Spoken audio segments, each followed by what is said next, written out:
அலைகடல் என திரண்டு இருக்கக்கூடிய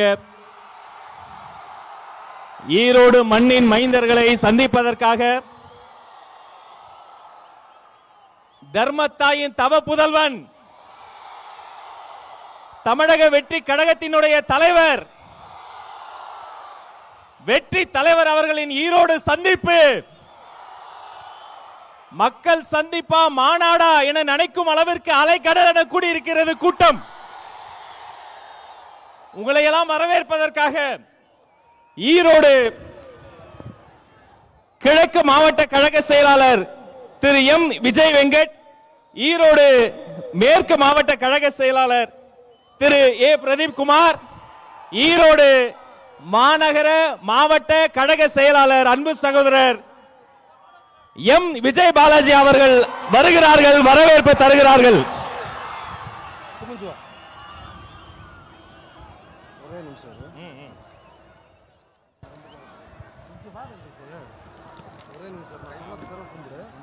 சொன்னது பிறகு கும்பிடு.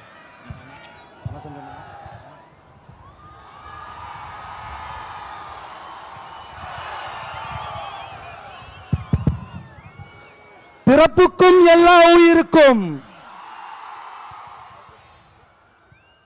ஈரோடு மாவட்டத்திற்கு மக்கள் சந்திப்பு நிகழ்வுக்கு சமூக நீதி காவலர் தந்தை பெரியார் பிறந்த மண்ணிற்கு வருகை தந்திருக்கும் எங்களது வெற்றி தலைவரே, 2026 நிரந்தர முதல்வரே, உங்களை ஈரோடு மக்களின் சார்பாக வருக வருக என வரவேற்பதில் பெரும் மகிழ்ச்சி அடைகிறேன். கொஞ்சம் சமூக நீதி பத்தி பேசலாமா? அது என்ன பேசலாமா? சமூக நீதியை பத்தி இந்த மண்ணு நம்ம பேசாம யார் பேசுவா? பேச்சில மட்டுமே சமூக நீதி பேசும் அரசியல் தலைவர்கள் மத்தியில் உண்மையான சமூக நீதியை நிலைநிறுத்திய எங்கள் தலைவர் எப்படி நிலைநிறுத்தினார்னு கேக்குறீங்களா? அதுக்கு சான்று நாங்க 3 பேர் தான். எங்களோட உழைப்புக்காக எங்களுக்கு இந்த வாய்ப்பை இந்த ரதத்து மேல நிக்க வச்ச எங்க தலைவர் தளபதிக்கு எங்களது நெஞ்சார்ந்த நன்றியை தெரிவிச்சுக்கிறோம். எல்லா மாவட்ட தலைவர்களுக்கும் நன்றியை தெரிவிச்சுக்கிறோம். ஒரு விஷயம் நல்லா தெரிஞ்சுக்கங்க, இந்த கூட்டம் மாற்று அரசியலுக்கான கூட்டம் அல்ல, புதிய தலைமுறைக்கான எங்கள் தலைவர் தளபதியின் புதிய அரசியல் பயணம். நீங்க எவ்வளவு வேணாலும் டேக் டைவர்ஷன் போட்டுக்கங்க. அண்ணா ஒரு விஷயம் நல்லா தெரிஞ்சுக்கங்க, மக்கள் எங்க பக்கம் தான், நாங்க எப்போதுமே மக்கள் பக்கம் தான். ஒரு பொதுக்கூட்டம், மக்கள் சந்திப்பு பொதுக்கூட்டத்தையே ஒரு மாநாடு மாதிரி நடத்தி காட்டிய கொங்கு மண்டலத்தின் தங்கம் எங்கள் அண்ணன் கே.ஏ. செங்கோட்டையன் அவர்களுக்கும் அவர்களுக்கு உறுதுணையாக இருந்த எங்க கழக பொதுச் செயலாளர் புஷியன் ஆனந்த் அவர்களுக்கும் இங்கு வருகை தந்திருக்கும் தளபதி நெஞ்சில் குடியிருக்கும் அன்பு தொண்டர்கள், தோழர்கள், சகோதர சகோதரிகள் உங்கள் அனைவருக்கும், மாநில கழக நிர்வாகிகள் அனைவருக்கும் எங்களது நெஞ்சார்ந்த நன்றியும் வாழ்த்துக்களையும் தெரிவித்துக் கொண்டு நன்றி கூறி விடைபெறுகிறேன். நன்றி, வணக்கம். நன்றி. கடந்த 1 மாத காலமாக தலைப்பு செய்தி மட்டுமல்ல, இவர்தான் ஊடகங்களின் மலைப்பு செய்தி. அண்ணன் செங்கோட்டையன், கொங்கு நாட்டின் தங்கம், மண்ணின் மைந்தர், தலைமை ஒருங்கிணைப்பாளர் அண்ணன் செங்கோட்டையன் அண்ணன் வருகிறார், சிறப்புரை தருகிறார்.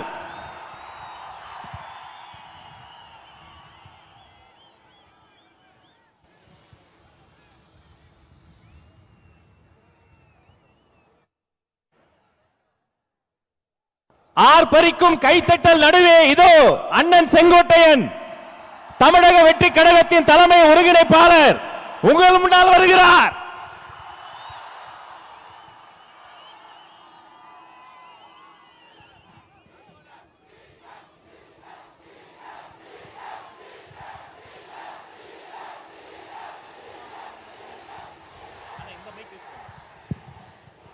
பெரியார் பிறந்த மண்ணில் வெற்றி கழகத்துடைய தலைவர் இங்கே வருகை தந்திருக்கிறார்கள். காலத்தின்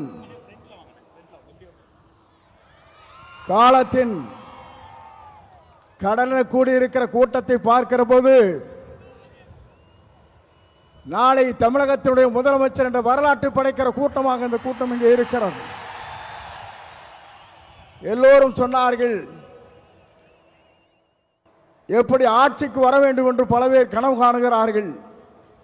ஆனால் தமிழ்நாட்டு மக்களை பொறுத்தவரையிலும் நாளை தமிழ்நாட்டை ஆளப்போவது புரட்சி தளபதி தான்.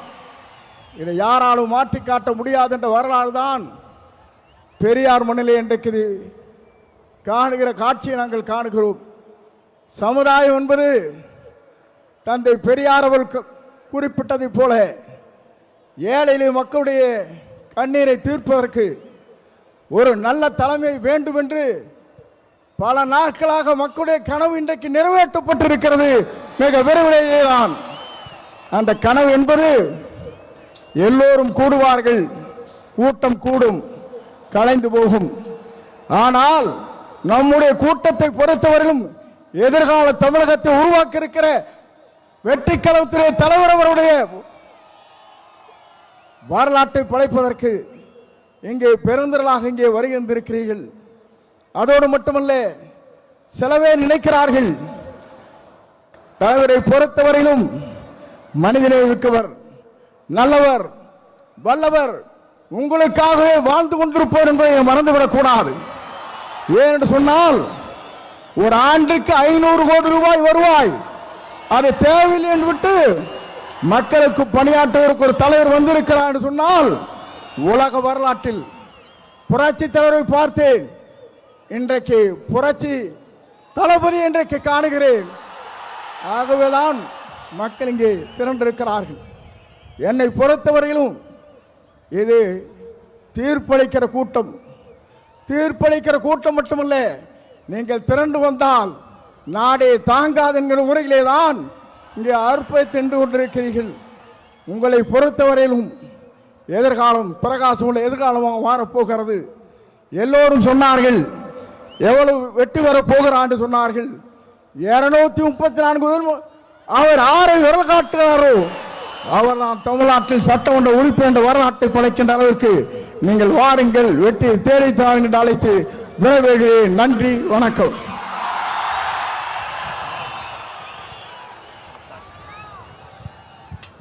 தமிழக வெற்றி கழகத்தினுடைய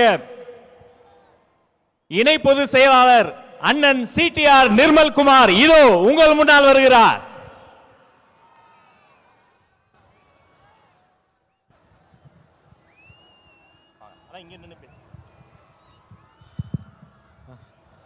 கொங்கு மண்டல மக்களுக்கு என்னுடைய வணக்கங்கள்.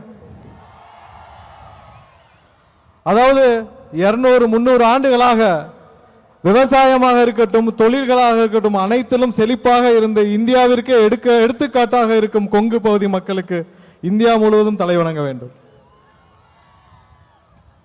நீங்க எல்லாம் ஒரு விஷயத்தை மறந்திருக்க மாட்டீங்க, செம்மொழி மாநாடுன்னு ஒண்ணு போட்டாங்க, மறந்திருக்க மாட்டீங்க.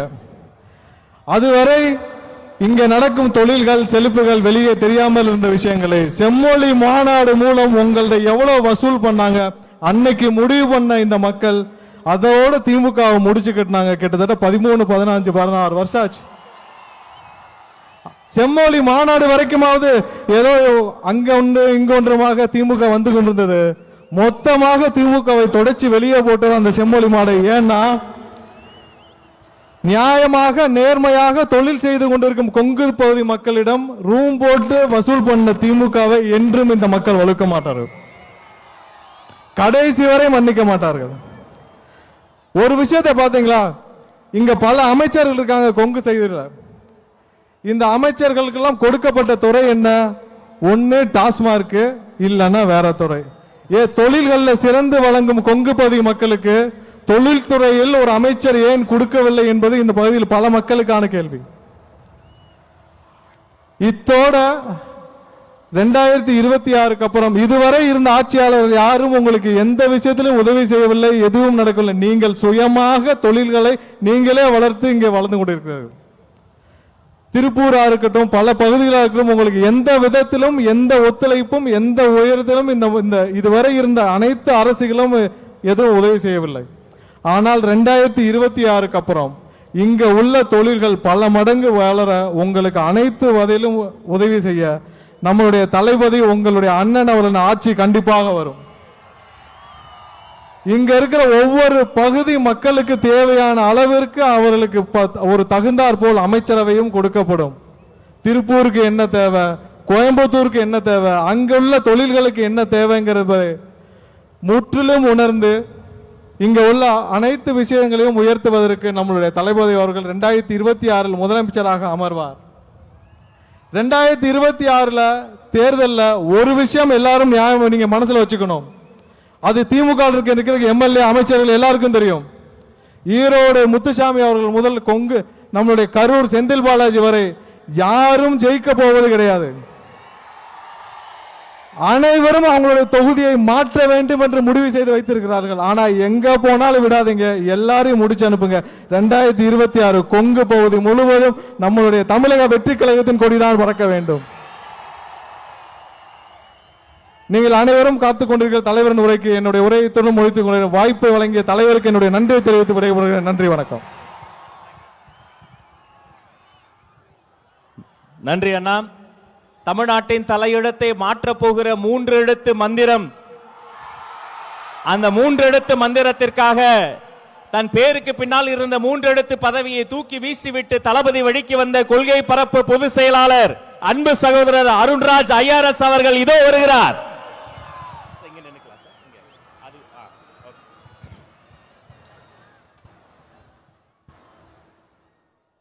பவானி யாரும் காவிரி யாரும் ஓடுற இந்த கொங்கு மண்டலத்தின் ஈரோடு மாவட்டத்திற்கு வருகை தந்திருக்கும் நம் வெற்றி தலைவர் ஜனநாயகன் அண்ணன் விஜய் அவர்களே, கழகத்தின் பொதுச் செயலாளர் அண்ணன் ஆனந்த் அவர்களே,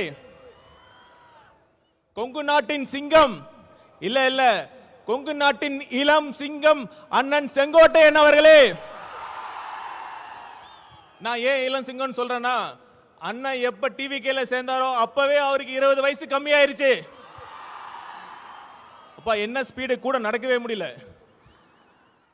மற்றும் மாநில மாவட்ட நிர்வாகிகளே, காவல்துறை நண்பர்களே, ஊடக நண்பர்களே, தளபதி நெஞ்சில் குடியிருக்கும் நண்பா நண்பிகளே, உங்கள் அனைவருக்கும் வணக்கம்.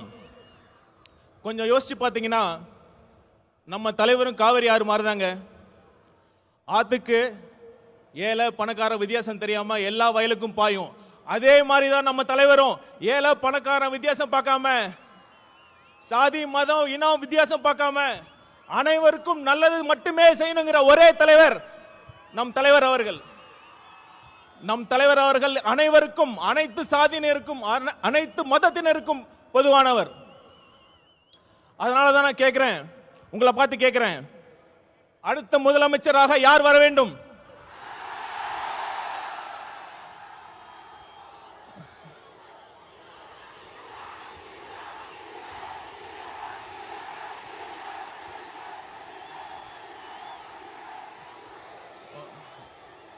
அதோட முக்கியமான கேள்வி, ஏன் நம் வெற்றி தலைவர் முதலமைச்சராக வர வேண்டும்? நம்ம தலைவர் எதுக்கு அரசியலுக்கு வந்தாரு? பணத்துக்காகவா, பதவிக்காகவா, இல்ல புகழுக்காகவா? இதையெல்லாம் போதும் போதுன்னு திகற்ற அளவுக்கு அவர் பார்த்தாச்சு. அவரோட நெருங்கி பழகியவன் என்ற முறையில் சொல்றேன், அவர் வரத்துக்கான ஒரே நோக்கம், தனக்கு பணம், பேர், புகழ் எல்லாம் கொடுத்த இந்த தமிழ்நாட்டுக்கும் தமிழக மக்களுக்கும் ஏதாவது நல்லது செய்யணுங்கிற ஒரே நோக்கத்துக்காக தான். அந்த நம்பிக்கை என்கிட்ட ஆழமா இருந்ததுனாலதான் அண்ணன் சொன்ன மாதிரி என் ஐஆர்எஸ் பதவியை, நான் கஷ்டப்பட்டு படிச்ச ஐஆர்எஸ் பதவியை தூக்கி எறிஞ்சிட்டு அண்ணன் பக்கத்தில் நிக்கிறேன். அந்த நம்பிக்கை உங்ககிட்ட இருக்குல்ல? உங்ககிட்ட மட்டும் இல்ல, ஒட்டுமொத்த தமிழ்நாட்டு மக்களுக்கும் அந்த நம்பிக்கை இருக்கு. தளபதி வரார், நல்லது செய்ய போறார் என்ற நம்பிக்கை இருக்கு. அடுத்து இன்னொரு விஷயம், நம்மளை பார்த்து ரசிகர் கூட்டம்னு சொல்றாங்க. ஒரு நிமிஷம், அதுக்கு நான் சொல்றேன். இப்ப நம்ம கூட அண்ணன் இருக்கார்ல, கே செங்கோட்டையன் அண்ணன் அவர்கள், ஒரு காலத்துல ஒரு தீவிர எம்ஜிஆர் ரசிகர், இன்னைக்கு ஒட்டுமொத்த தமிழ்நாடு மதிக்கின்ற ஒரு மிகப்பெரிய ஆளுமையாக இருக்கிறார் இல்லையா? இருக்கிறார் இல்லையா? அதே மாதிரி இந்த ரசிகர் கூட்டத்தில் இருந்து இன்னும் எத்தனை செங்கோட்டையன் வரப்போகிறார் என்பதை பாருங்கள். ஆனா ஒண்ணுங்க, ரசிகர் கூட்டமா கூட இருந்துடலாம், ஆனா அந்த திமுக மாதிரி கொள்ளையடிக்கிற கூட்டமா, சுயநல கூட்டமா மட்டும் இருக்கவே கூடாது. சரி, ஒரு சீரியஸான விஷயத்தை பத்தி நான் பேசுறேன். பகுத்தறிவு பகலவன் தந்தை பெரியார் பிறந்த மண்ணில், இந்த ஈரோடு மண்ணில் அது பேசுறது ரொம்ப பொருத்தமா இருக்கும். 1916ஆம் ஆண்டு நீதி கட்சி தொடங்குறப்ப அது முக்கியமான நோக்கம் என்ன தெரியுமா? 3% மட்டுமே இருந்த ஒரு குறிப்பிட்ட சாதியினர் முக்கால்வாசி அரசு பணியிடங்களை ஆக்கிரமிச்சிருந்தாங்க. நீதி கட்சியின் கொள்கையை ஃபாலோ பண்றேன்னு சொல்ற இன்றைய திமுக என்ன பண்ணிட்டு இருக்காங்க? 3% இல்ல, ஒரு குறிப்பிட்ட குடும்பத்திற்காக மட்டுமே, அந்த குறிப்பிட்ட குடும்பத்திற்காக மட்டுமே ஆட்சி செஞ்சிட்டு இருக்காங்க. அந்த குறிப்பிட்ட குடும்பத்தில் பிறந்துட்டா ஆட்சி, பணம், அதிகாரம் எல்லாமே. அப்படி இல்லைன்னா கடைசி வரைக்கும் திமுகவோட தொண்டனா உழைச்சி உழைச்சி கடைசி பதவி கிடைக்காம கடைசியில் சாக வேண்டியதுதான். இதுதான் இன்றைய உண்மையான திமுகவோட நிலைமை.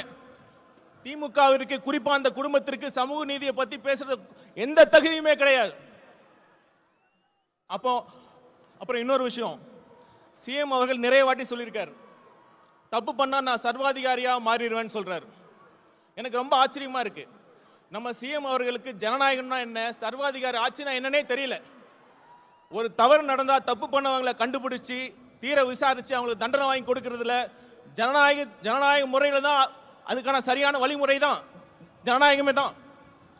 ஆனா சர்வாதிகார ஆட்சியில தான் ஆட்சியாளர்களை கேள்வி கேட்டா அவங்களை அரெஸ்ட் பண்ணி உள்ள வைக்கிறதும், உண்மையான குற்றவாளிகள் வெளியே சுத்துறதும் சர்வாதிகார ஆட்சியில் தான் நடக்குதும். சிஎம் சார், நீங்க சர்வாதிகாரிலாம் மாறலாம் தேவையில்லை, நீங்க சர்வாதிகாரியா தான் இருக்கீங்க. தயவு செய்து முடிஞ்சா ஜனநாயகவாதியாக ஆக முயற்சி பண்ணுங்க. ஆட்சி நல்லா நடத்துறாங்களோ இல்லையோ, இந்த விளம்பரத்துக்கு மட்டும் குறைச்சலே இல்லைங்க. இப்ப சமீபத்தில் வெல்லும் தமிழ் பெண்கள்னு ஒரு விழா நடத்தினாங்க. அதுல ஒரு மூத்த பெண் போலீஸ் அதிகாரி வந்தாங்க. அவங்க யாருன்னு சிஎம் சாருக்கு தெரிஞ்சிருக்க வாய்ப்பு இல்லை, நான் சொல்றேன். Seema Agarwal IPS madam. அவங்க யார் தெரியுமா? இப்ப தமிழ்நாட்டுக்கு டிஜிபி அப்பாயின்ட் பண்றதுக்கு யூபிஎஸ்சி பரிந்துரைச்சாங்க 3 பேர். அதுல முதல் இடத்துல இருந்தாங்க. சிஎம் அவர்களே, நீங்க உண்மையாலுமே தமிழ்நாட்டு பெண்களை மதிக்கிறதா இருந்தா, அவங்களுக்கு உண்மையாலுமே தமிழக பெண்கள் மீது உங்களுக்கு அக்கறையா இருந்தா, அந்த யூபிஎஸ்சி பரிந்துரைச்சு அந்த அதிகாரியை நீங்க அப்பாயின்ட் பண்ணிருக்கணும். அதை தவறிட்டீங்க. கண்டிப்பா நான் சொல்றேன், தமிழ்நாட்டு பெண்கள் உங்களை நம்பவே மாட்டாங்க.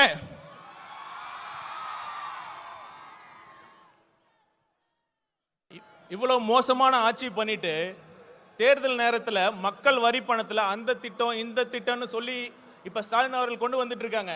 இது எப்படி தெரியுமா இருக்கு? பள்ளிக்கூடத்தில் பசங்க சரியா படிக்கலன்னா வாத்தியார் என்ன பண்ணுவாரு? சரியா படிக்கல, சரியா ஹோம்ஒர்க் பண்ணலன்னா வாத்தியார் என்ன பண்ணுவாரு? இம்போசிஷன் எழுத சொல்லுவாரு. அது மாதிரி 4.5 வருஷம் ஒழுங்கா ஆட்சி பண்ணாம கடைசி நேரத்தில் அந்த திட்டம் இந்த திட்டம்னு சொல்லி சிஎம் ஸ்டாலின் அவர்கள் இம்போசிஷன் எழுதிட்டு இருக்கார். அந்த இம்போசிஷனை எழுத வச்ச வாதியா யார் தெரியல? நம்ம தலைவர். கொஞ்சம் பொறுமையா இருங்க. ஒரு நல்ல ஆட்சி எப்படி நடத்தணும்னு நம்ம தலைவர் அவர்கள் உங்களுக்கு எல்லாத்தையும் கிளாஸ் எடுக்க போறாரு. அப்போவாச்சும் பார்த்து கத்துக்கங்க. கடைசியா ஒண்ணு சொல்லிட்டு இவ்வளவு பேசிட்டோம். நம்ம பாஜக, பாசிச பாஜக பத்தி பேசாம இருந்தா எப்படி? இப்ப ஏதோ ஒரு பிரச்சனை பண்ணிட்டே இருக்காங்க. இப்ப சமீபத்தில் மகாத்மா காந்தி தேசிய ஊரக வேலைவாய்ப்பு திட்டத்தோட பேரை மாத்தி விபிஜி ராம் அப்படின்னு கொண்டு வராங்க. இத மாநிலத்தோட நிதி பகிர்வை குறைச்சிருக்காங்க. அதெல்லாம் கூட அடுத்த விஷயம். நான் கேட்கிறேன், இப்ப இந்தியாவில் அனைத்து மொழிகள் பேசுற மக்கள் இருக்காங்க. எப்படி ஒரு ஹிந்தி பெயரை வைக்கிறீங்க? இதுக்கு முன்னாடி தான் ஐபிசி, சிஆர்பிசி போன்ற சட்டங்களுக்கு சமஸ்கிருத பெயரை வைக்கிறீங்க. தெளிவா ஒன்று புரிஞ்சுக்குங்க, இது ஒரு கூட்டு குடும்பம். அனைத்து மொழிகளுக்கும் முக்கியத்துவம் கொடுக்க வேண்டும். ஆங்கிலம் என்பது ஒரு இணைப்பு மொழி. அதை நீங்கள் புறக்கணிக்க கூடாது, புறக்கணிக்கவும் விட மாட்டோம். இறுதியா ஒண்ணே மக்களை கேட்டுக்கிறேன். மக்கள் முடிவு பண்ணிட்டாங்க. மக்களை வச்சு கோடிக்கணக்கில் சம்பாதிக்கிற தலைவரா இல்ல மக்களுக்காக கோடிகளை விட்டு போன தலைவரா யார் வேண்டும்? ஒரு குடும்பத்திற்காக ஆட்சி நடத்தும் தலைவரா இல்ல ஒட்டுமொத்த தமிழ்நாட்டு மக்களையும் தன் குடும்பமாக நினைக்கும் தலைவரா? ஆட்சி பண்றப்ப போட்டோ ஷூட் நடத்தி நடிக்கும் முதல்வரா இல்ல மக்களுக்காக சேவை செய்ய துடிக்கும் முதல்வரா என்பதை நீங்களே முடிவு பண்ணிக்கங்க. வீசும் புயலை வேலி போல யாராலையும் முடியாது. அது மாதிரி நம் தலைவர் ஜெயிப்பதை யாராலும் தடுக்க முடியாது. நன்றி, வணக்கம். மிக்க நன்றி சார். ஈரோட்டில் கடல் இல்லை என்று யார் சொன்னது? என் முன்னால் அன்பு கடல், மக்கள் கடல், பாச கடல். தலைவர் சொல்வதை நாங்கள் செய்து முடிப்போம். அவர் சொல்லுக்கிணங்க நம் கடகத்தை இரும்பு கோட்டையாக மாற்றியிருக்கிற இரும்பு மனிதர், தேர்தல் மேலாண்மை பொதுச் செயலாளர் அன்பு சகோதரர் ஆதவ் அர்ஜுனா இதோ வருகிறார்.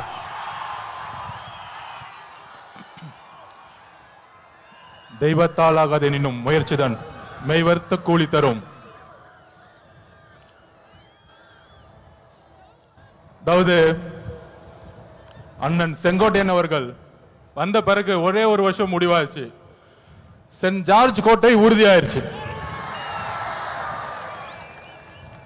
கழக தலைவர் அவர்களுக்கும் பொதுச் செயலாளர் ஆனந்தன் அவர்களுக்கும் கழக தோழர் அவர்களுக்கும் என்னுடைய வணக்கத்தை தெரிவித்து,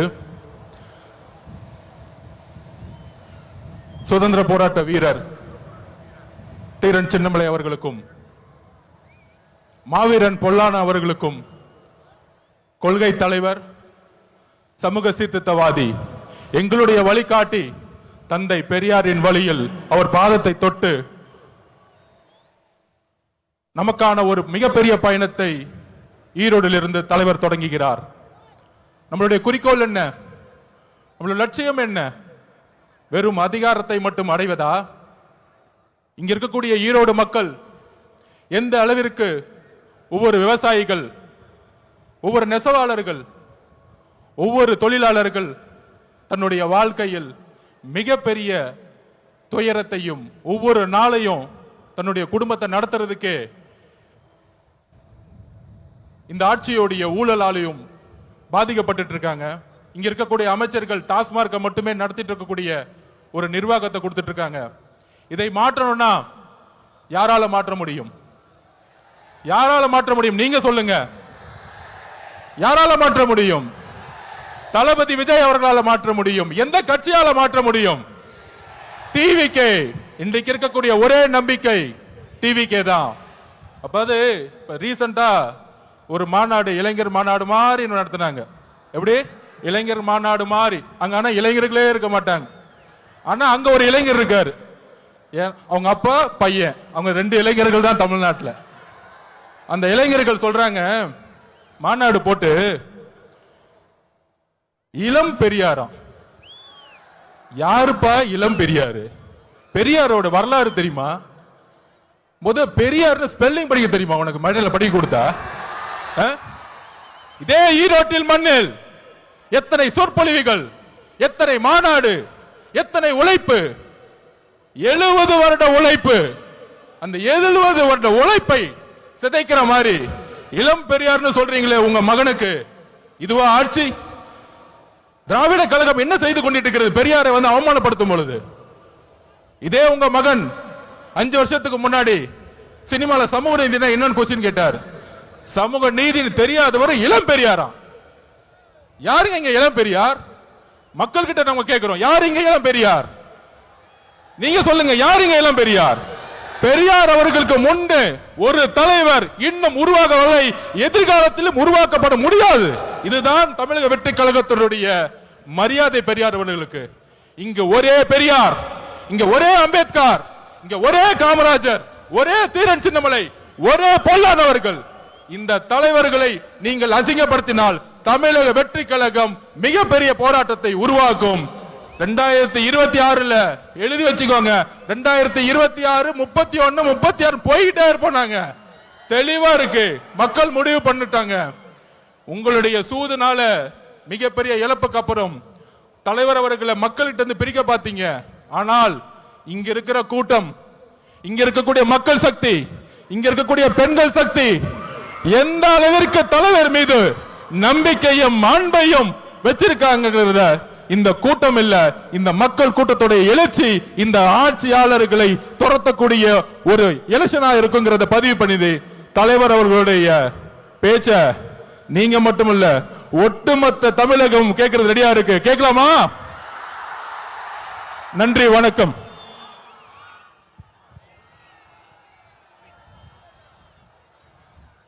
நன்றி சார்.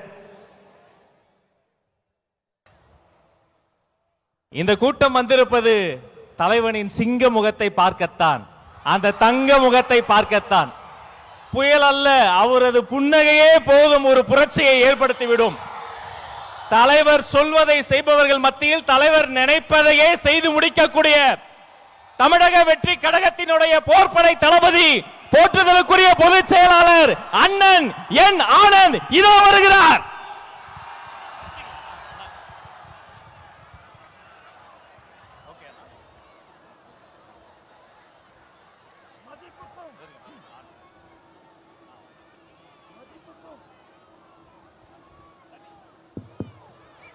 மதிப்புக்கும் மரியாதைக்குரிய தமிழக வெற்றி கழகத்தின் தலைவர், 2026 தமிழகத்தின் முதல்வர், நம் வெற்றி தலைவர் தளபதி உங்களை பார்க்க நம் ஈரோடு மாவட்டத்திற்கு வந்திருக்கிறார்.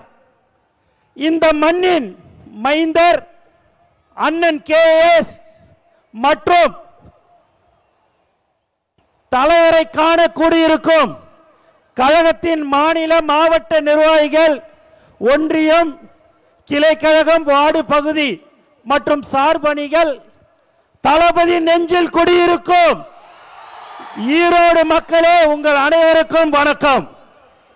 நம் கொள்கை தலைவர் பெரியாரின் மண்ணில் நம் வெற்றி தலைவர் தளபதி வந்திருக்கிறார். மங்களகரமான மஞ்சள் மண்ணில் மக்கள் விரும்பும் முதல்வர் வேட்பாளர் வந்திருக்கிறார். இனி எப்போதும் ஈரோடு தளபதியின் கோட்டை. தயார்படுத்திக் கொள்ளுங்கள் உங்கள் குடும்ப ஓட்டை. நண்பர்களே, நாம் இங்கு கூடியிருப்பது வெறும் கூட்டத்திற்காக அல்ல, ஒரு மாபெரும் மாற்றத்திற்கான தொடக்கத்திற்காக. தளபதியின் கரத்தை வளப்படுத்துவோம். ஒவ்வொரு வீட்டிற்கும் நம் கொள்கையை கொண்டு செல்லுங்கள். நாம் போடுவது வெறும் ஓட்டல்ல, தமிழ்நாட்டின் எதிர்காலத்தின் அஸ்திவாரம். தளபதியின் வழியில் தளபதியின் வெற்றிக்காக ஒன்றிணைவோம். வெற்றி நிச்சயம். நன்றி, வணக்கம். நன்றி அண்ணா. திக்கெட்டும் திசையெட்டும் இருந்து பெரியோர்களும் தாய்மார்களும் கூடி இருந்தது இந்த ஒரு நொடிக்காகத்தான். நேரில் வந்திருக்கிற சொந்த பந்தங்களே, நேரகில் பார்த்து கொண்டிருக்கக்கூடிய உலக தமிழர்களே, தமிழக வெற்றி கழகத்தினுடைய வெற்றி தலைவர், வருங்கால முதல்வர், தமிழ்நாட்டின் தலையெழுத்தை மாற்ற போகிற மந்திரம், தர்மத்தாயின் தல புதல்வன், உங்கள் முன்னால் ஈரோடு மண்ணில், நம் கொள்கை தலைவர் மண்ணில் வெற்றி தலைவர் இதோ வருகிறார்.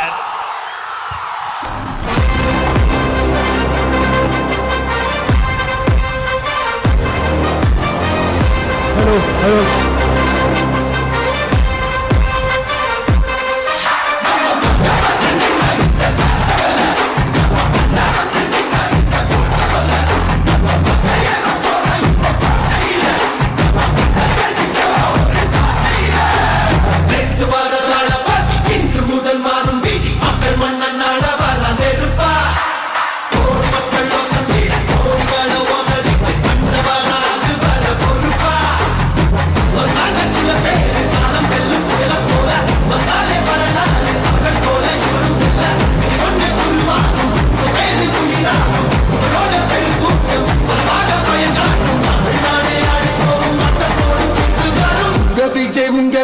உயிர் என்ன வரனா விஜய் விஜய் எளியவன் குரல்தான்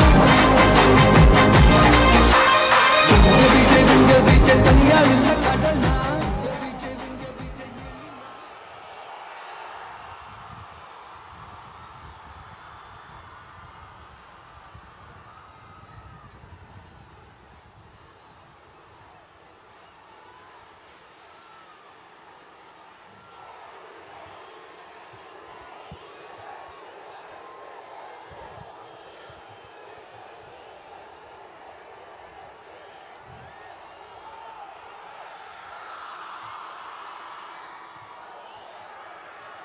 மஞ்சள் மஞ்சள் பொதுவா நல்ல காரியங்கள் ஸ்டார்ட் பண்றதுக்கு முன்னாடி இந்த மஞ்சள் எடுத்து வச்சு தான் ஸ்டார்ட் பண்ணுவாங்க.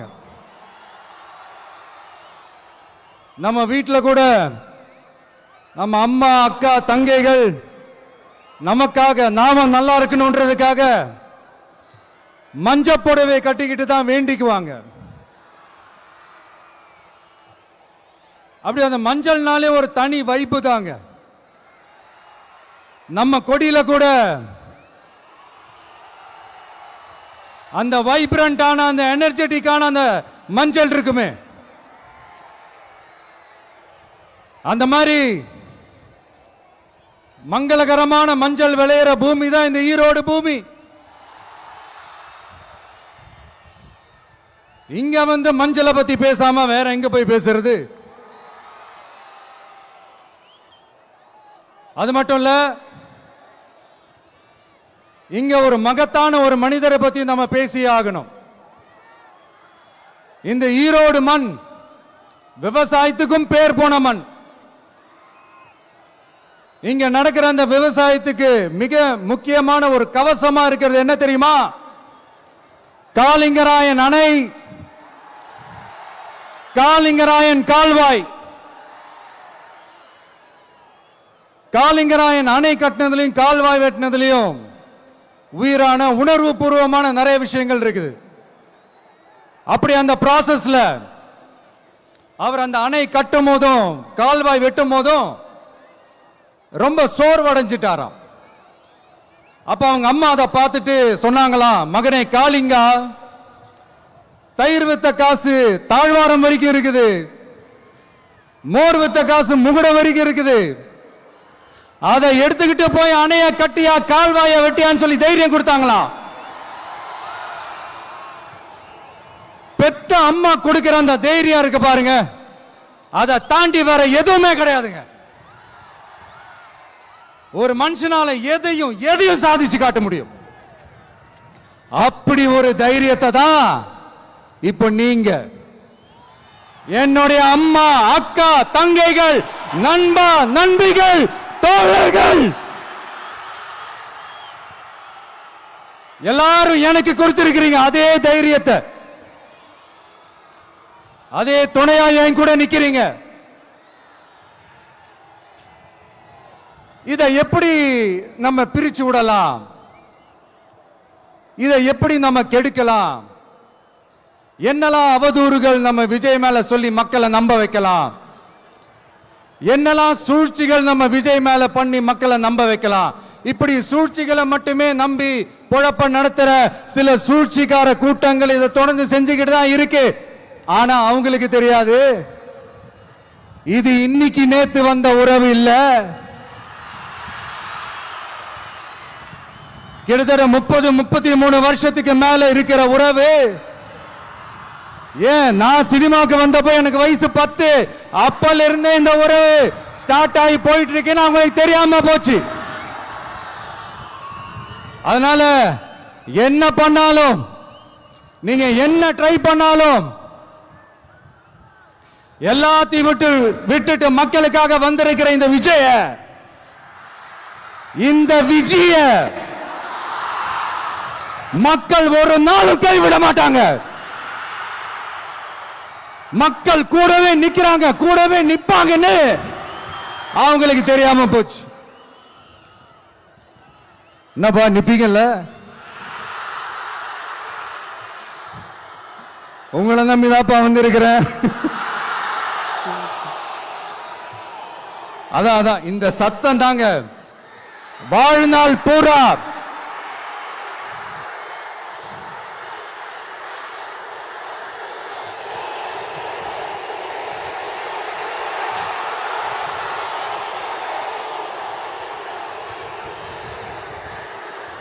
வாழ்நாள் பூரா உங்களுக்கு நன்றியோடவே இருப்பேன். இப்போ நம்ம காளிங்கராயன் அவர்கள் அணையை கட்டுறதுக்காக பவானிக்கு போய் பார்க்கும்போது ஒரு இடத்துல ஒரு பாம்பு வந்து உட்கார்ந்துச்சான், படுத்துச்சான். அது படுத்த இடத்துல தான் அவர் அணையை கட்ட ஸ்டார்ட் பண்ணாராம். அப்புறம் அந்த பாம்பு வளைஞ்சி நெளிஞ்சி போற இடத்துல எல்லாம் கால்வாயை வெட்டினார்னு சொல்லி சில வாய்மொழி கதைகள்லாம் சொன்னாங்க. தண்ணியை சேமிச்சு வச்சு குடிக்கிறதுக்கும் விவசாயத்துக்கும். தம்பி கீழே இறங்கு, தம்பி கீழே இறங்குப்பா, ப்ளீஸ் கீழே இறங்குப்பா.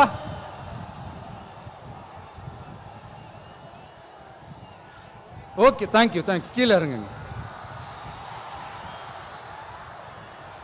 கீழே இறங்குப்பா. நீ இறங்கினாதான் புத்தம் கொடுப்பேன்.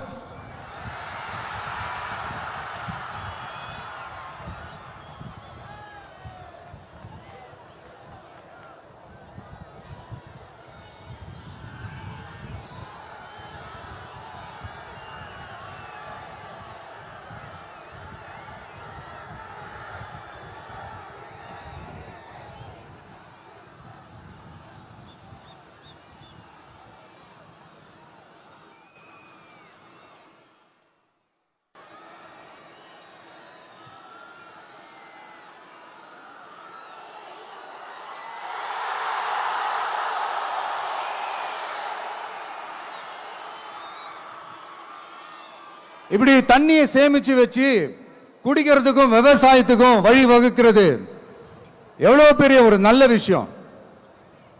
சோ இந்த மாதிரி நல்ல விஷயங்கள்லாம் செஞ்சிட்டு கதைகள் சொன்னா பரவாயில்ல, எதுவுமே செய்யாம கதைகளை மட்டும் அடிச்சு விடுறது எப்படி?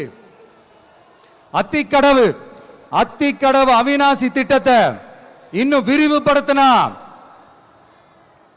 அந்த 3 மாவட்டத்தில் இருக்கிற லட்சக்கணக்கான மக்களுக்கு எவ்வளவு பிரயோஜனமா இருக்கும். எத்தனையோ லட்சம் ஏக்கர் நிலங்கள்ல விவசாயம் நடத்தினா எவ்வளவு பிரயோஜனமா இருக்கும். ஏன் அதெல்லாம் பண்ண மாட்டேன்றீங்க? வள்ளுவர் கோட்டத்துக்கு காட்டுற அக்கறைய இங்க மக்கள் வாழ்வாதாரத்தில் கொஞ்சம் காட்டலாம்ல, ஏன் காட்ட மாட்டேன்றீங்க? இங்க என்ன கவர்மெண்ட் நடத்துறாங்களா இல்ல கண்காட்சி நடத்துறாங்களா? இந்த 21ஆம் நூற்றாண்டிலே மக்களை பத்தி எதுவுமே யோசிக்கிறது இல்ல. ஆனா அந்த காலத்திலேயே இது எல்லாத்தையும் பத்தி யோசிச்ச மக்களை பத்தி, குடிக்கிற தண்ணியை பத்தி, விவசாயத்தை பத்தி, அணை கட்டுறதை பத்தி, கால்வாய் வெட்டுறதை பத்தி, இதெல்லாம் எங்கிருந்து?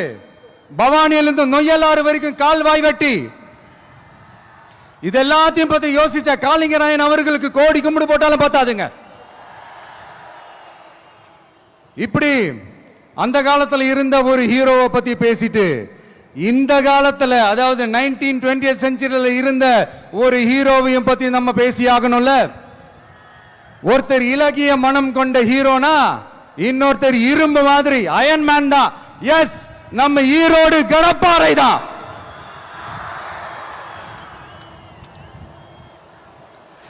ஒட்டுமொத்த தமிழ்நாட்டையே திருப்பி போட்ட சீர்திருத்த நெம்புகோல் ஈரோடு மாவட்டத்தில் பிறந்த அவர்தான். இந்தியாவுக்கே இடஒதுக்கீடு சம்பந்தமான அரசியல் சட்டத்தை திருத்தறதுக்காக போராட்டம் நடத்தினவர் யாரு? நம்ம தந்தை பெரியாரு. 100 வருஷத்துக்கு முன்னாடியே வகுப்பு வாரி பிரதிநிதித்துவம் வேணும்னு கேட்டவர். அன்னைக்கும் சரி இன்னைக்கும் சரி ஒரு ஆச்சரியத்தோட பார்க்கக்கூடிய ஒரு மனிதர், நம்மளுடைய கொள்கை தலைவர். அப்ப அண்ணாவும் எம்ஜிஆரும் யாரு? பெரியார் அவர்கள் கிட்ட இருந்து எங்களுக்கு தேவையான கொள்கைகளை எடுத்துக்கிட்டோம்.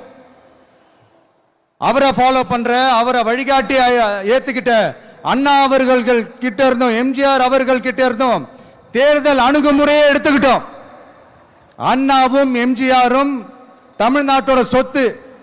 அவங்கள பயன்படுத்துறத பத்தி யாரும் இங்க கம்ப்ளைண்ட்லாம் பண்ண முடியாது. அண்ணா எங்களோடது, எம்ஜிஆர் எங்களோடது, நீங்களா எடுத்துக்க கூடாது அப்படிலாம் யாரும் இங்க அழுதுட்டு இருக்க முடியாது, சொல்லிவிட்டேன்.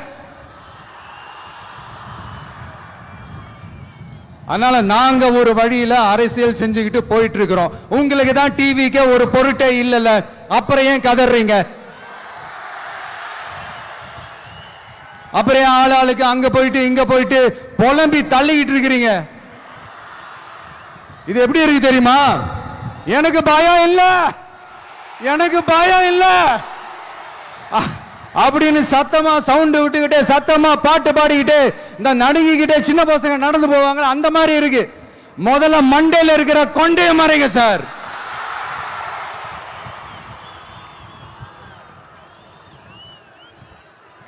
சும்மா மாறு வேஷத்துல மறு வச்சுக்கிட்டு மீடியா ஆளு, ரேடியோ ஆளுன்னு இவங்க ஆளுங்களே மாத்தி மாத்தி அனுப்பிக்கிட்டு, இதெல்லாம் என்ன மக்களுக்கு தெரியாதுன்னு நினைச்சிட்டு இருக்கீங்களா? மக்கள் எல்லாத்தையும் உன்னிப்பா கவனிச்சிட்டு இருக்காங்க. அதனாலதான் சொல்றேன், உங்களுக்கு நீங்க கொள்ளையடிச்சு வச்சிருக்கிற காசு தான் துணை, ஆனா எனக்கு என் மேல எல்லையில்லா பாசம் வச்சிருக்கிற இந்த மாசு தான் துணை.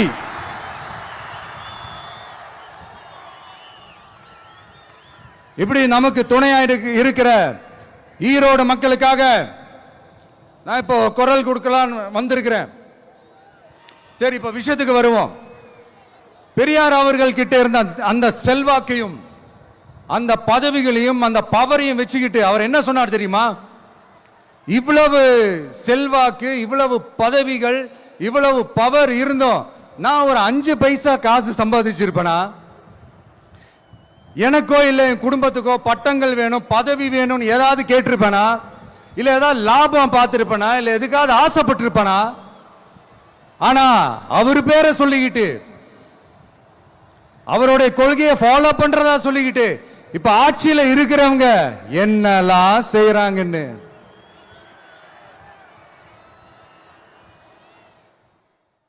அதனாலதான் சொல்றோம், பெரியார் பேரை சொல்லிக்கிட்டு தயவு செஞ்சு கொள்ளையடிக்காதீங்கயா, தயவு செஞ்சு கொள்ளையடிக்காதீங்க. அவரு பேரை சொல்லிக்கிட்டு பெரியார் பேரை சொல்லி கொள்ளையடிக்கிற இவங்க தான் நம்மளுடைய அரசியல் எதிரி. மக்களை நீங்க சொல்லுங்க, நம்மளுடைய அரசியல் எதிரி யாரு? நம்மளுடைய கொள்கை எதிரி யாரு? ரிப்பீட், நம்மளுடைய அரசியல் எதிரி யாரு? நம்மளுடைய கொள்கை எதிரி யாரு? உங்களுக்கு புரியுதுல்ல? எனக்கு அது போதும்யா, எனக்கு வேற எதுவுமே தேவையில்லை.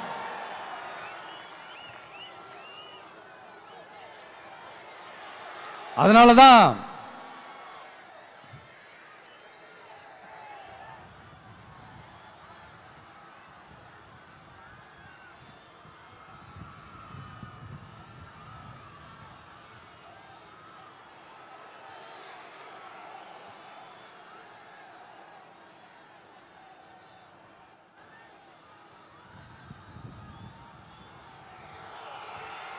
உங்களுக்கு நம்மளை பத்தி, நம்ம அரசியலோட, நீங்க எல்லாரும் என்னோட அரசியலோட கனெக்டடா இருக்கீங்கன்றது ரொம்ப தெளிவா தெரியுது. அதனால எனக்கு அது போதும். அதனாலதான் எதிரிகள் யாருன்னு சொல்லிட்டு களத்துக்கு வந்திருக்கிறோம். அதனால அவங்கள மட்டும் தான் எதிர்ப்போம்.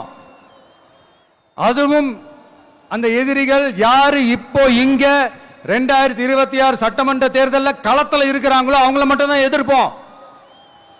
சும்மா களத்திலே இல்லாதவங்களையும், களத்துக்கும் அவங்களுக்கும் சம்பந்தமே இல்லாதவங்களையும் எதிர்க்கிற ஐடியாலாம் இல்ல பாஸ். நீங்க கேட்கிறீங்கன்றதுக்காக எதிர்த்துட்டு இருக்க முடியாது பாஸ். எங்களுக்கு நிறைய வேலை இருக்குது.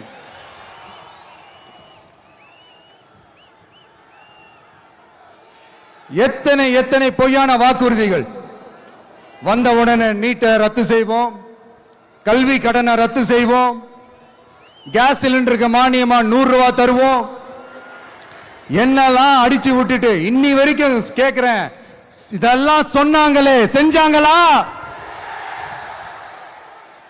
இவங்க எப்பவுமே இப்படிதான், சொல்றது ஒண்ணு செய்யறது ஒண்ணு. திமுகவும் பிரச்சனைகளும் ஃபெவிகால் போட்டு ஓட்டின ஃப்ரெண்ட்ஸ் மாதிரி ஒன்னில இருந்து ஒன்ன பிரிக்கவே முடியாது. இது இப்போ ஈரோடு பகுதியில் இருக்கிற பிரச்சனையை பத்தி பேசுவோம்.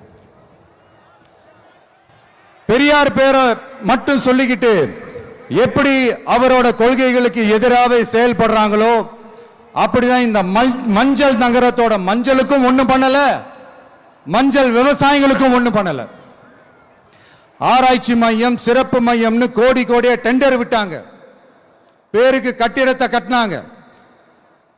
ஆனா உலகமே போட்டி போட்டு வாங்குற மஞ்சளை மதிப்பு கூட்டி விற்பனை செய்ய, அதாவது அதோட வேல்யூ இன்க்ரீஸ் பண்ணி நம்ம விவசாயிகளுக்கும் இந்த மாவட்ட மக்களுக்கும் நன்மை செய்ய இதுவரைக்கும் என்ன செஞ்சிருக்காங்கன்னு யோசிச்சு பார்த்தா ஒரு பெரிய ஜீரோ தான். கரும்பு நெல்லுக்கு அரசாங்கம் விலை பிக்ஸ் பண்றாங்க, அதையும் ஒழுங்கா பண்றதில்ல, ஒவ்வொரு முறையும் பிரச்சனை. அங்க நெல் கொள்முதல் செய்யறதுல ஊழல். சரி, நாம கஷ்டப்பட்டு விளைய வச்சது வீணா போக கூடாதுன்னு நினைச்சு நம்ம விவசாயிகள் கேட்கிற லஞ்சத்தை கொடுத்தாலும் அதுக்கப்புறம் கூட அந்த கொள்முதல் ஒழுங்கா நடக்கிறது இல்லை. அதையும் தாண்டி ஏதோ ஒரு விலை விவசாயிகளுக்கு கிடைக்குது. அப்படிலாம் இல்லாம ஒழுங்கா நேர்மையா நம்ம மஞ்சளுக்கும் நியாயமான விலை பிக்ஸ் பண்ணி தரமான விதைகளை கொடுத்தா என்ன குறைஞ்சா போயிடுவாங்க? இதெல்லாம் யோசிக்கிறதுக்கு அவங்களுக்கு நேரமே இல்லை. 24/7 அவங்களுடைய யோசனை என்ன தெரியுமா? இந்த விஜயை எப்படி முடக்கலாம், தமிழக வெற்றி கழகத்தை எப்படியெல்லாம் முடக்கலாம், அப்படிதான் அவங்களுடைய சிந்தனையே 24/7. எத்தனையோ வருஷத்துக்கு முன்னாடி நம்ம காளிங்கராயர் நதிகளின் இணைப்புக்கு முன்னோடியா இருந்தார். பவானி ஆத்துல வர அதிகமான தண்ணி அணை கட்டி தேக்கி தண்ணீர் வறட்சியான பகுதிகளுக்கு அனுப்பினாரு. ஆனா இன்னைக்கு இவ்வளவு நவீன வசதிகள் இருந்தோம், இவ்வளவு சயின்ஸ் வளர்ச்சிகள் இருந்தோம், இவ்வளவு டெக்னாலஜி வளர்ச்சிகள் இருந்தோம், அவங்க வாக்குறுதியில் ஒண்ணு கொடுத்தாங்கல்ல, பவானி நொய்யலாறு அமராவதி 6 இணைப்பு திட்டத்துக்கு ஒரு துரும்ப கூட கிள்ளி போடல. வாக்குறுதி நம்பர் 103 சொன்னாங்களே, செஞ்சாங்களா? சரி, இதாவது ஒரு பெரிய ப்ராஜெக்ட் வைங்க. ஆறுகளை சுத்தப்படுத்த பல்லாயிரம் கோடி நிதி ஒதுக்குவோம், தமிழ்நாட்டில் உள்ள ஆறுகளை சுத்தப்படுத்துவோம்னு சொன்னாங்களே, செஞ்சாங்களா? ஆனா ஆத்து மணலை கொள்ளையடிக்கிறதுல மட்டும் வேலையை கரெக்டா செய்வாங்க. இதை நான் ஏன் திரும்ப திரும்ப சொல்றேன்னா, மக்களே நீங்க புரிஞ்சுக்கணும். கொஞ்சம் மசந்தா மற்ற மாவட்டங்கள்ல மணல் காணாம போன மாதிரி, மலைகள் காணாம போன மாதிரி, நம்ம மாவட்டத்தில் தனி வளத்தை கொடுத்த செம்மண்ணும் காணாம போறதுக்கு வாய்ப்பு இருக்கு மக்களே. நம்ம மண்ணுக்கும் நம்ம ஆத்துக்கும் நம்ம விவசாயிக்கும் தான் இந்த மோசமான நிலைமை. அதனால ஏதாவது தொழில் செஞ்சு பிழைக்கலாம்னு பார்த்தா அதுக்கும் எங்க விடுறாங்க? தொழில்னு பார்த்தா 30% நெசவாளர்களுக்கு கூலி பாக்கி. அரசாங்கம் நம்ம நெசவாளர்கள் கிட்ட இருந்து கொள்முதல் செய்த வேட்டி சேலைக்கான கூலியை கூட போராடித்தான் வாங்க வேண்டியதா இருக்குது. அது சலுகையோ உதவியோ நலத்திட்டமோ கிடைக்காது. நம்ம உழைப்புக்கான ஊதியம், நம்மளோட உரிமை, அதுக்கே போராட வேண்டிய நிலையில தான் இந்த அரசாங்கம் நம்மளை வச்சிருக்கு. நல்லா பார்த்துக்கங்க மக்களே, உரிமைக்கு குரல் கொடுத்தவங்க தான் இவங்க. சிறு குறு தொழில்கள் பீக் ஹவர்ஸ் சார்ஜ்னு கரண்ட்டுக்கு அநியாய விலை வச்சு அதையும் செய்ய விடாம நம்மளை முடக்கிறாங்க. அந்த பீக் ஹவர்ஸ் சார்ஜ் கொள்ளையால எத்தனை வருஷமா எவ்வளவு பேர் பாதிக்கப்படுறோம், எவ்வளவு தொழில்கள் பாதிக்கப்படுது. நாமளும் கத்துறோம், போராடுறோம், கோரிக்கை வைக்கிறோம். எதையாவது இவங்க கண்டுக்கிறாங்களா? கொஞ்சம் யோசிங்க. ஏன் கண்டுக்க மாட்டேன்றாங்கன்னு கொஞ்சம் யோசிங்க. அப்பதாங்க பிரைவேட்ல அதிக விலைக்கு கரண்ட் வாங்க முடியும், அதுக்கு டெண்டர் விட முடியும். அப்படி டெண்டர் விட்ட மேட்டர்ல எல்லாம் என்ன நடக்கும்னு உங்களுக்கும் தெரியும், எனக்கும் தெரியும், நம்ம எல்லாருக்குமே தெரியும். இந்த மாதிரி ஈரோடுல மட்டும் இல்ல, எந்த மாவட்டத்துக்கு போனாலும் பிரச்சனைகள் மேல பிரச்சனைகள் தான்.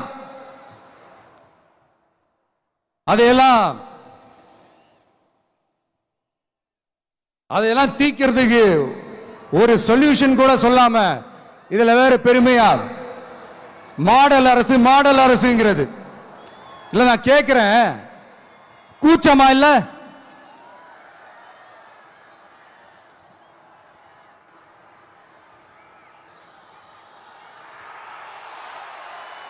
இதெல்லாம் கேட்டா அப்படியே நம்ம பக்கம் யூட்டர்ன் அடிச்சு வந்துருவாங்க.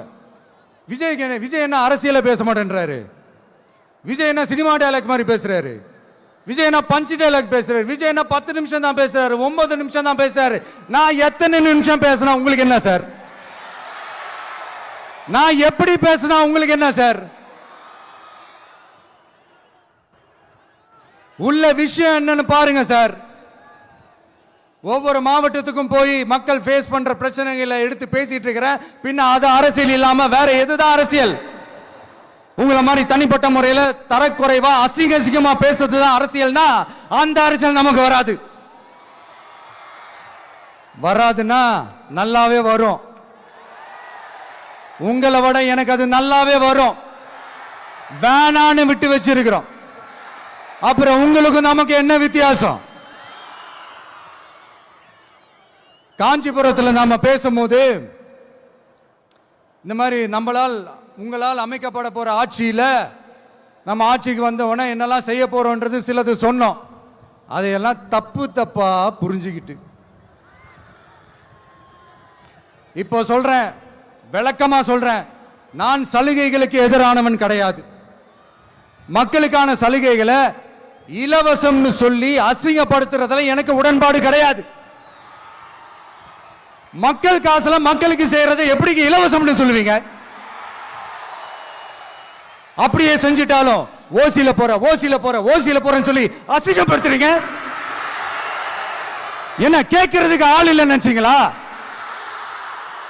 மக்களுக்கு ஒண்ணுன்னா இந்த விஜய் வந்து நிப்பா, இந்த விஜய் வந்து கேள்வி கேட்பா. இந்த விஜய் எப்பவுமே மக்கள் பக்கம் தான், அதே மாதிரி மக்களும் என் பக்கம் தான். என் மக்கள் மானத்தோட மரியாதையோட கௌரவத்தோட வாழணும். என் மக்கள் யாருக்கும் கீழே கிடையாது. அப்படி அவங்க கௌரவத்தோட வாழணும்னா அவங்களுக்கான வாழ்க்கை தரம் உயரணும். வாழ்க்கை தரம் உயரணும்னா அவங்களோட வாழ்வாதாரம் உயரணும். வாழ்வாதாரம் உயர்ந்தாதான் பொருளாதாரம் உயரும். பொருளாதாரம் உயர்ந்தாதான் வசதி வாய்ப்புகள் உயரும்.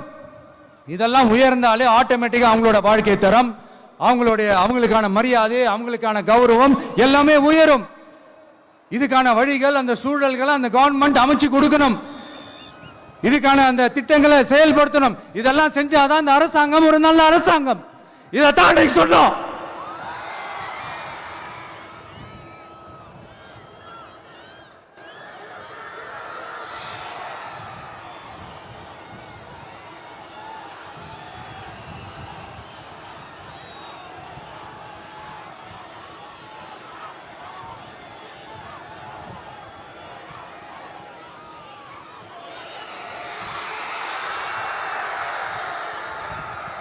இதைத்தான் இன்னைக்கு சொன்னோம். உடனே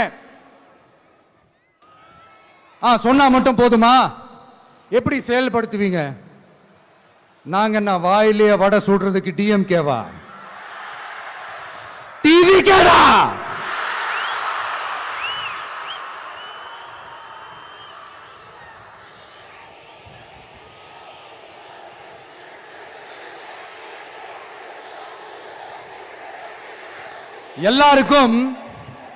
எல்லாருக்கும் நிரந்தரமான ஒரு வீடு இருக்கணும்னு சொன்னோம்.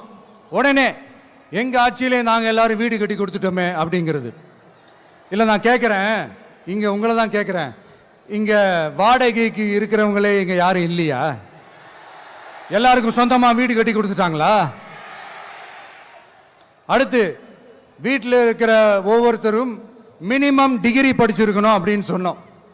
உடனே எங்க ஆட்சியிலே எல்லாரும் டிகிரி படிச்சு முடிச்சிட்டாங்களே அப்படிங்கிற மாதிரி சொல்றது அது உண்மைனா? ஸ்கூல் லெவல்லையே டிராப் அவுட்ஸ் அதிகமானது யாரோட ஆட்சியிலங்க?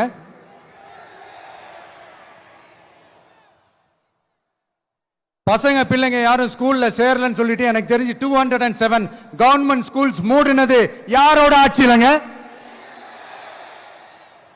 இதுல கல்வியில் சிறந்த தமிழ்நாடுன்னு டிராமா வேற. அடுத்து குடும்பத்துல ஒருத்தருக்கு நிரந்தரமான வருமானம் வரணும், வேலை வாய்ப்பு கிடைக்கணும் அப்படின்னா நாங்க கொடுக்காத வருமானமா, நாங்க கொடுக்காத வேலையா அப்படிங்கிறது. எத்தனையோ லட்சம் காலி பணியிடங்கள் நிரப்புவோம்னு வாக்குறுதி கொடுத்துட்டு ஆட்சிக்கு வந்தீங்களே, எத்தனை லட்சம் காலி பணியிடங்களை நிரப்புனீங்க? அட்லீஸ்ட் 1 லட்சம் காலி பணியிடங்களாவது நிரப்புனீங்களா?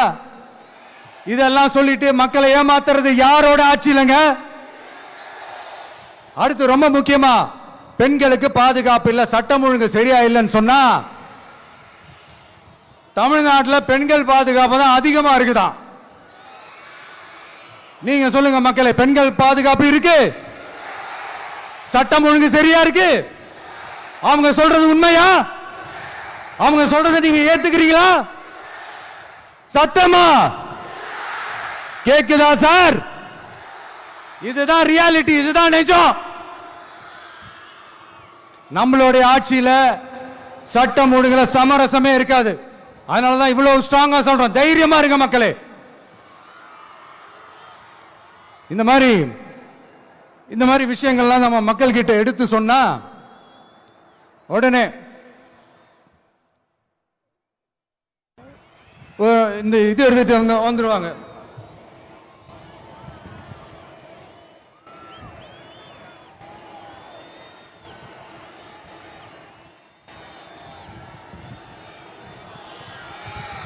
இந்த மாதிரி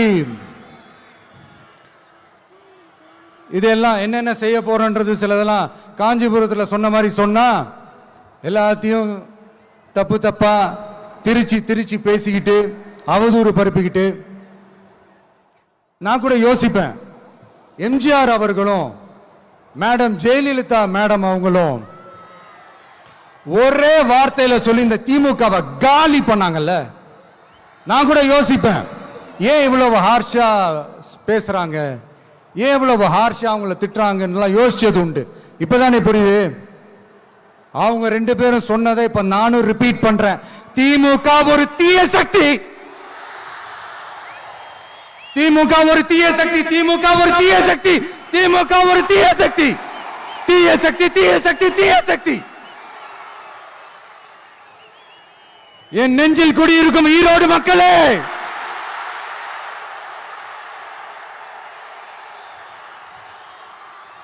டிவிகே ஒரு தூய சக்தி.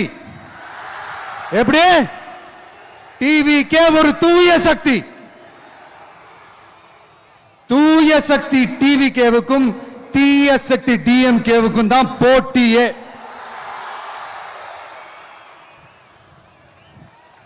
என்ன முடக்கலாம்னு நினைக்கிறீங்க, ஆனா இந்த சத்தத்தை ஒரு நாள் உங்களால முடக்க முடியாது.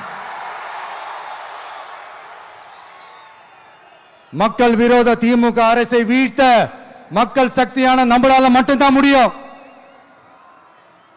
அண்ணன் செங்கோட்டையன் அண்ணன் அவர்கள்